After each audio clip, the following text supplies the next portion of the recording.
ဒီသုံးလေးရနေ့စဉ်စကားပြောမှာတော်တော်လေးသုံးဝင်တယ်တခါလေးရအောင်လုပ်တော့မယ်နော် okay လုပ်တော့မယ်ဆိုတဲ့ဟာကို I'm about to အသုံးပြောလို့ရနော် I'm about to leave the office do you need anything ငါပြန်တော့မလို့ပါရုံးကနေပြန်တော့မလို့တခုခုလိုရလား do you need anything okay I'm about to leave the office တမင်လုပ်တာမဟုတ်ဘူး I didn't mean to hurt you I'm really sorry ငါမျိုးနာကြအောင်လုပ်ဖို့မရွယ်ပါဘူးတမင်လုပ်တာမဟုတ်ပါဘူးငါတကယ်မှစိတ်မကောင်းပါဘူး okay လုံနေတာလုံနေတဲ့ဟာကို I'm in the middle of အသုံးပြောလို့ရနော်တခုခုလုံနေရအလဲပေါ့လုံနေရင်ပေါ့နော် okay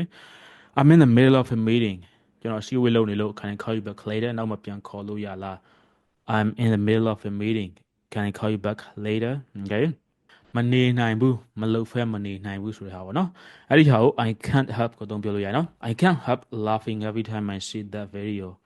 I can't help laughing every time I see that video အဲ့ video တွေ့တိုင်းငါမကြီးပဲကိုမနေနိုင်ဘူး okay I just want to laugh I just can't stop myself from laughing ပြန်စဉ်းစားတော့ဒုတိယအချိန်ပြန်တွေးကြည့်တော့အဲ့ဟာကို on second thought အသုံးပြောလို့ရနော် on second thought it was better to eat at home ပြန်စဉ်းစားတော့ပြန်တွေးကြည့်တော့အိမ်မှာစားတာကပိုပြီးတော့ကောင်းတယ် okay that's why we decided to eat at home okay စိတ်မပါဘူးဆိုတဲ့ဟာကို I'm not in the mood for အသုံးပြောလို့ရနော် I'm not in the mood for going out tonight ဒီညအပြင်ထွက်ဖို့စိတ်မပါဘူး okay I just want to rest